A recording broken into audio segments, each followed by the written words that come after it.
ज्ञानज्योती सावित्रीबाई फुले आधार योजना। तर यामध्ये ज्याही विद्यार्थ्यांना फॉर्म भरायचे असेल ते म्हणजे रिन्यूअल, तर रिन्यूअलचे फॉर्म सुरू झालेले आहे, या अगोदरसुद्धा सुरू होते। तर यामध्ये आता साईडवर तुम्ही जेव्हा लॉग इन करणार तर तुम्हाला एक्झिस्टिंगचे ऑप्शन इनेबल करून दिलेले आहे। यामध्ये स्वयं, हॉस्टेल आणि आधार योजनेचे फॉर्म विद्यार्थी भरू शकता। तर तुम्ही बघू शकता यामध्ये आपण व्हिडिओ कधी बनवत आहे, यामध्ये संपूर्ण डेट आणि टाईमसुद्धा तुम्ही बघू शकत आहे की आपण कोणत्या डेटला आणि कोणत्या वेळेला हा व्हिडिओ बनवलेला आहे आणि तुमच्यापर्यंत पोहोचवलेला आहे। तर संपूर्ण विद्यार्थ्यांनी त्यांचं रजिस्ट्रेशन झालेलं असेल तर इथे लॉग इन करून घ्या। लॉग इन केल्यानंतर संपूर्ण अपडेट आपल्याला दिसून पडेल। लॉग इन केल्यानंतर यामध्ये ॲप्लिकेशनचा ऑप्शन आहे, यामध्ये पर्सनल डिटेल्सला आपण क्लिक केल्यानंतर आपली संपूर्ण डिटेल्स माहिती पडेल। तर तुम्ही प्रोसीड ॲप्लिकेशनला क्लिक करून सुद्धा माहिती बघू शकता। तर लॉग इन केल्यानंतर बघू शकता इथे स्टार्टिंगला आपण न्यू आणि एक्झिस्टिंग असे दोन ऑप्शन होते। न्यूमध्ये नवीन विद्यार्थी अप्लाय करणार होते, एक्झिस्टिंग म्हणजे रिन्यूअल होते, तर रिन्यूअलवाले विद्यार्थी अप्लाय करणार होते। तर यामध्ये तुम्ही बघू शकता आपण स्वयंला, त्यानंतर हॉस्टेलला, त्यानंतर आधारला क्लिक करू शकत आहे। तर ज्याही विद्यार्थ्यांना रिन्यूअलचे फॉर्म भरायचे असेल ते विद्यार्थी त्यांचे फॉर्म भरू शकता। तर लवकरात लवकर आपले फॉर्म भरा।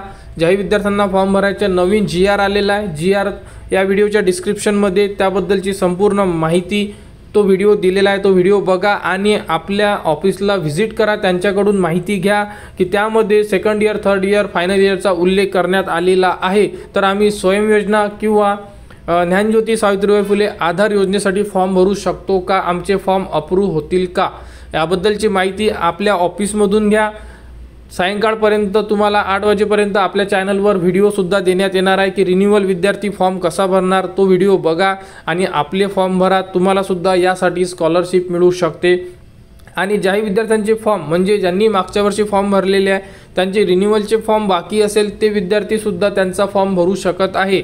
आणि नवीन विद्यार्थी ज्यांनी मागच्या वर्षी भरलेला नाही आहे त्या विद्यार्थ्यांचा GR मध्ये जो उल्लेख करण्यात आलेला आहे तो GR एकदा ऑफिसकडून कन्फर्म करूनच तुम्ही फॉर्म भरा, कारण की यामध्ये जे डॉक्युमेंट्स आहे हे जास्त असल्यामुळे तुम्ही जर डॉक्युमेंट्स बनवले, फॉर्म भरला आणि जर ऑफिसने ॲक्सेप्ट केला नाही तर तुम्हाला तुमचा लॉस होऊ शकतो, कारण तुम्ही डॉक्युमेंटसाठी जे पैसे खर्च करणार ते पैसेसुद्धा तुमचे खर्च होऊन जाणार। त्यामुळे एकदा ऑफिसला व्हिजिट करा, त्यांच्याकडून माहिती घ्या आणि जर फॉर्म भरू शकत असाल तर व्हिडिओ बघा आणि तुमचा फॉर्म तुम्ही सबमिट करा।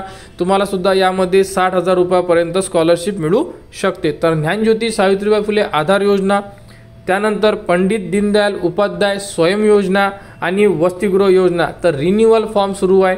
स्वयं योजनेमध्ये धनगर समाजाचे विद्यार्थी येतात फक्त, यांचासुद्धा नवीन GR आलेला आहे, या व्हिडिओच्या डिस्क्रिप्शनमध्ये दिलेला आहे, त्यांनीसुद्धा व्हिडिओ बघा।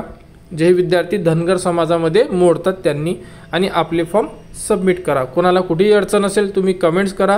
व्हिडिओच्या डिस्क्रिप्शनमध्ये रिन्यूअलचा जो फॉर्म असेल कसा भरायचा या संदर्भात माहिती उपलब्ध करून देण्यात येणार आहे, त्याप्रकारे तुम्हीसुद्धा तुमचा फॉर्म भरू शकता। तर ज्ञानज्योती सावित्रीबाई फुले आधार योजना, पंडित दीनदयाल उपाध्याय स्वयं योजना आणि वसतिगृह योजनेबद्दल जीही पुढील अपडेट येईल ती तुम्हाला आपल्या चॅनलवर देण्यात येणार। त्यासाठी आपल्या चॅनलच्या कनेक्टमध्ये राहा, चॅनलला सबस्क्राईब करा व हा व्हिडिओ इतरांपर्यंत शेअर करा।